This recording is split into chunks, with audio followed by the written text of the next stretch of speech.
The Trump administration seems to lack clarity on their stance on India.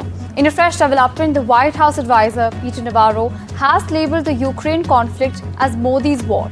Now, he's claimed that India's purchase of discounted Russian oil has burdened American taxpayers, while saying that India could get a 25% reduction in US tariffs if it stops buying oil from Russia. Now, Peter Navarro has also referred to the conflict as influenced by India, saying that the path to peace runs through New Delhi. What's also important is that Navarro has largely maintained the same stance. His colleague, on the other hand, US Treasury Secretary Scott Bessent, seems to have gone back on his original stance and has said that he has hope for the relations between the two countries to come together eventually. The top Trump administration official said that India-US relationships are very complicated, but Bessent said that he believes that the two sides would eventually come together. While tracking more stories for you, the Trump administration aims to tighten the duration of visas for students, cultural exchange visitors and members of the media. According to proposed government regulation, these changes are in direct response to Trump administration's concerns about oversight and national security. Under the new framework, student and exchange visas could be capped at 4 years, while foreign journalists would be limited to 240 days with options for extension. For Chinese nationals on journalist visas, the cap would be even stricter at 90 days. Well, the biggest point of contention here would be the 4-year period that the US administration is talking about now. So they're saying that before the students who got into the US territory for studies, they could stay there for as long as they wanted, as long as they needed to complete their degree. But that won't be the case anymore. They will have a 4-year cap on that time, and they will have to exit the US territory after that. So this is the biggest change, and that it's still in the proposal stage. It will have to be seen when it's actually implemented. But US administration has been quite swift when it comes to clamping down on immigration in the last few months. This is a part of a wider crackdown on immigration, particularly talking about students here now, and also other professionals such as journalists, physicians. So there will be a cap on journalists entering the US territory as well. 240-day cap is there at the moment. It will have to be formally recognized. So far it's still in the proposal stages. It will have to be seen how soon they actually go through with this. It's likely that they will most likely go through with this rule in the next 45 days to 60 days, what some reports are suggesting. But it will have wider implication because Asian continent, particularly India and China, provide a lot of these students to the US, and who go on to be qualified professionals, high-tech professionals in the US territory. So how the US, the wider industry is affected, that will also be analyzed, because the Asian population has been powering the US economy for decades now. So all of that will have to be seen.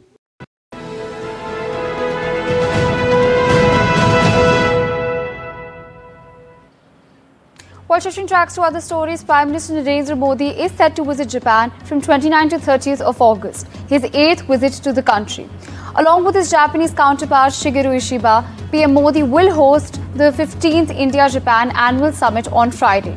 The two prime ministers will review the special strategic and global partnership between India and Japan, which includes defense and security, trade and economy, and technology and innovation. It also includes people-to-people exchanges, and they will also discuss issues of regional as well as global importance. Take a look at this special report.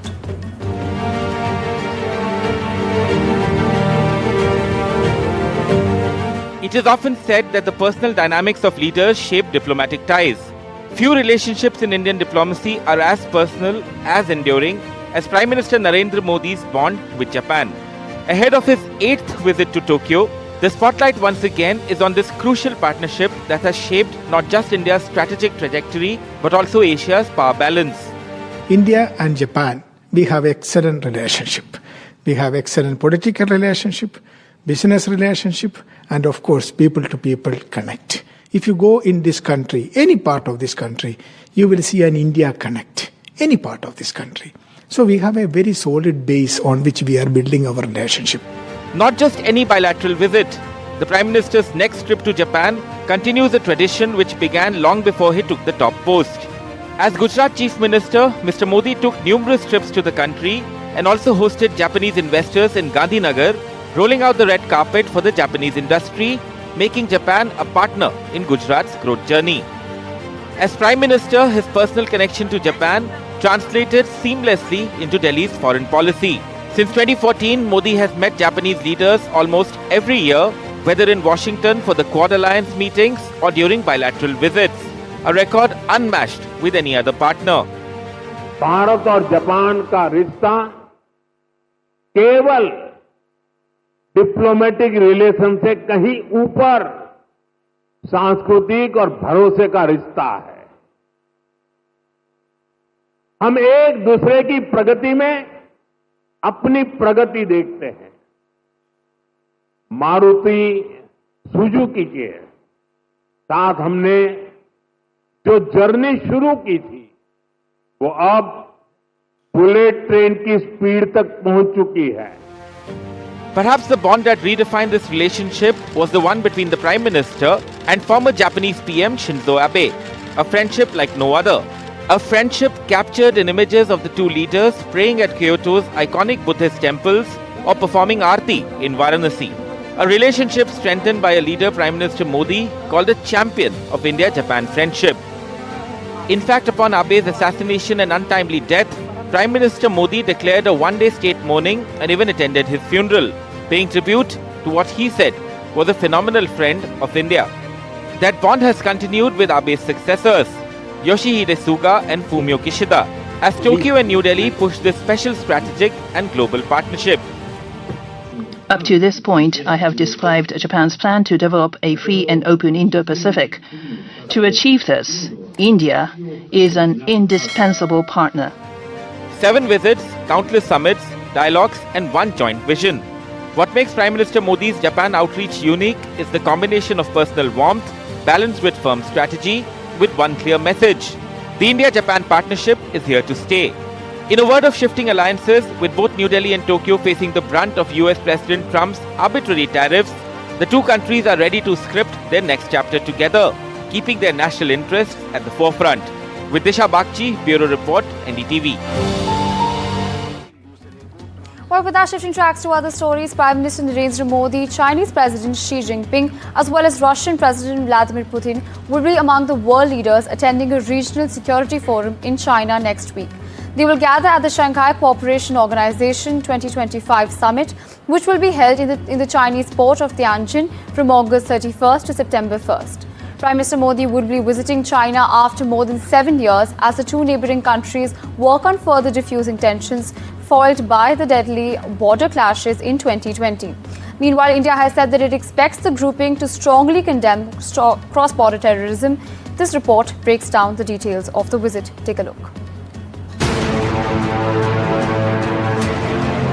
China is rolling out the red carpet for the all-important Shanghai Cooperation Organization summit, expected to signal a powerful show of global South unity.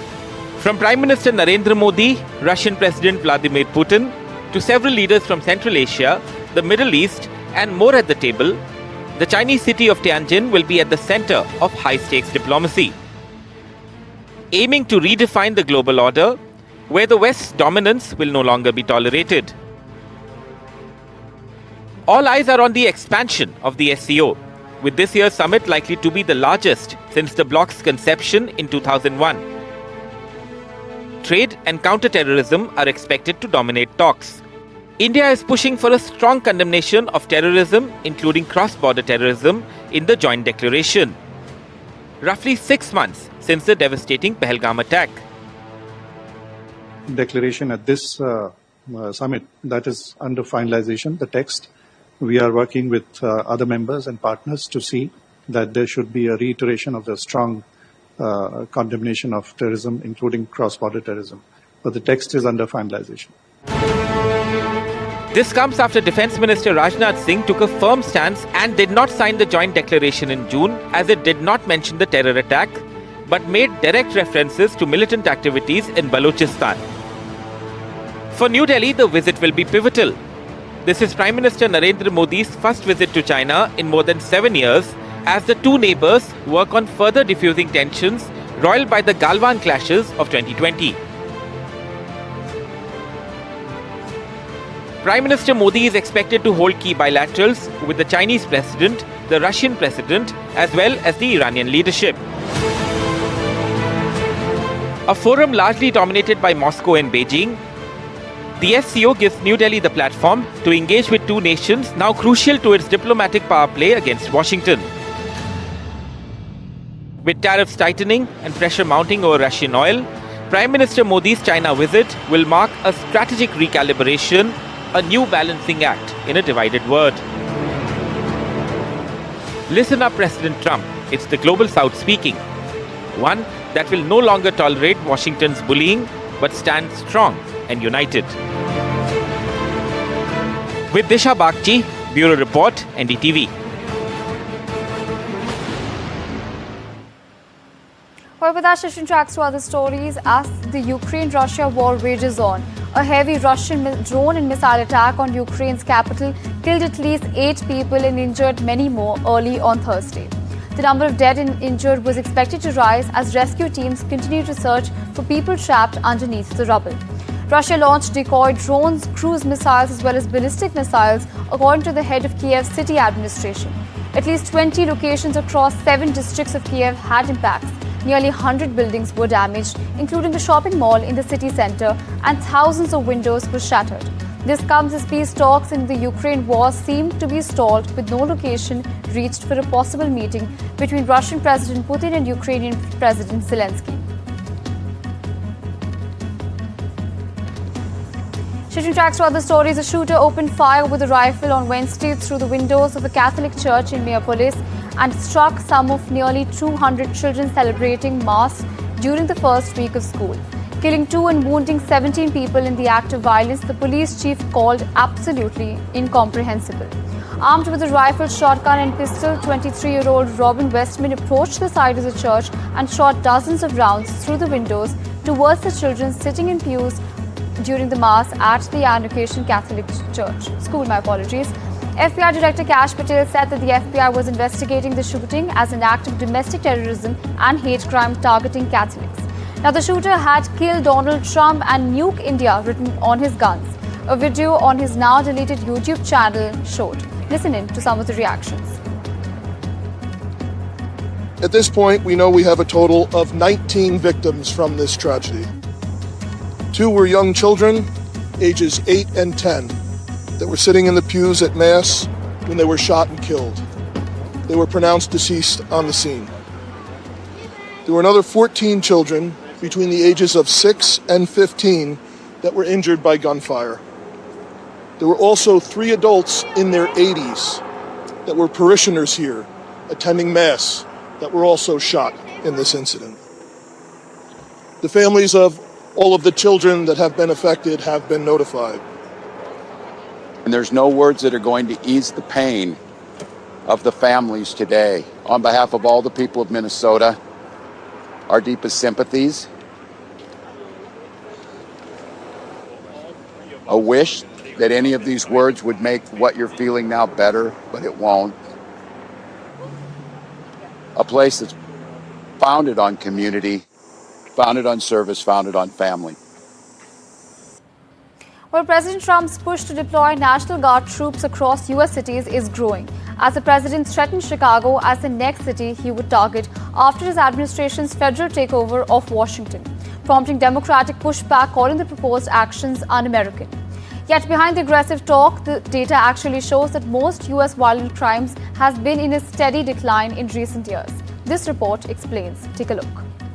President Donald Trump has been very critical of many American cities, but especially Chicago, New York City, Seattle, San Francisco, Baltimore, and Portland, Oregon.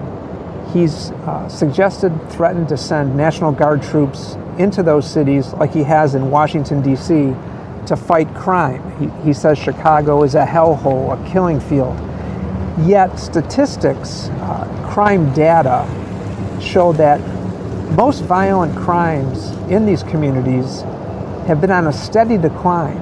Homicides in the first 6 months of this year are down in all 6 of those cities compared to the same period in 2024. Interestingly, despite national data that shows violent crimes declining, there is a difference in public opinion. A majority of Americans polled have said recently that they believe that crime is a major problem in big cities. So there's a perception that runs counter to some of the statistics. While the president has talked about what he sees as an unacceptable rash of violent crime, it's interesting that experts say that more than 90% of police calls have nothing to do with violent crime. So it's really unclear what the Guard members would do in these big cities. While children tracks to other stories, dramatic visuals show as a brawl erupted in Mexican Senate when two politicians shoved each other during a plenary session in the country's capital. While visuals show the chamber's president and the leader of opposition exchanged shoves and a punch. According to the opposition leader, the clash began after the opposition party members repeatedly requested the floor during the session but were denied by the ruling party in his role as presiding officer. As the anthem concluded, the opposition leader approached the podium and began arguing with him, leading to physical altercation. While shifting tracks to other stories, some 200,000 people have been evacuated as floods devastate parts of Pakistan's Punjab province. Authorities in Pakistan's eastern Punjab province on Wednesday called for army assistance in rescue and relief efforts after torrential rain caused major rivers to swell. Mass evacuations began earlier this week in 6 districts of Punjab after heavier than normal monsoon rains and release of water from overflowing dams in neighbouring India triggered flash floods in low-lying border areas.